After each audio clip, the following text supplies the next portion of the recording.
I have never been willing to answer the question, what was it like to be a woman ambassador? I have said to a number of people when it first started, when I went out to Finland, look, I'd be happy to talk to people what's it like to be a sort of a modern American woman in a profession, and I'm happy to talk about being an ambassador, but I really don't know this creature called a woman ambassador, because the job of ambassador doesn't change that much by gender.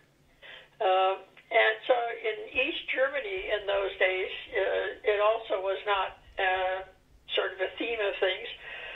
The Communist Party was pretty good at salting their upper registers with female members of the party, generally on the cultural side and the educational side.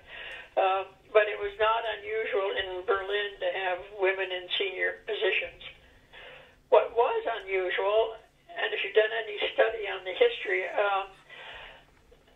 the Communist Party, wherever it appears, generally has sort of like a two-layered thing. The frosting is the official stuff that you see, the ministry of this and the ministry of that.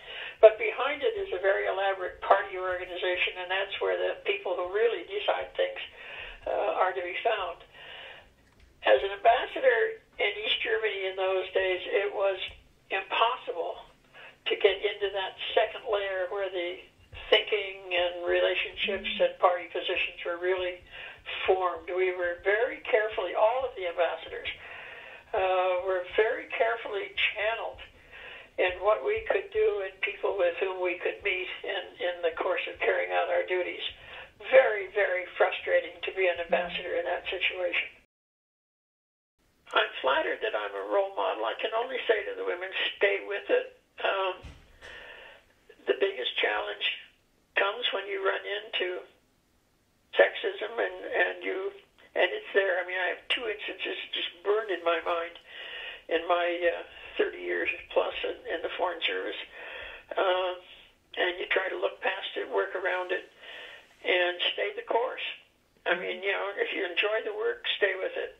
If it begins to nag at you as being unfair to you, then I think you just about have to either fight from within or get out and save your life, save your soul. I have friends from the now retired from the Foreign Service, who were among the first for whom it was possible to marry another Foreign Service officer and still have, and have double career. Not at the ambassadorial level. Ambassadors who were marrying each other, that's got to be kind of cute and the thing to be. But at the lower levels, when you're, and I don't know what the grades are anymore, but when you're not chief of section, you're somewhere there, you're married, and now you can marry, and then you have children. And it's possible now, I guess, with diligence and sacrifice, to manage two careers. My friends did. In some parts of the world where it was really difficult, and raising children and things of that sort. So I think it means to women, don't deny yourself. If the opportunity comes, don't deny yourself the opportunity to have every phase of life that any woman would want to have.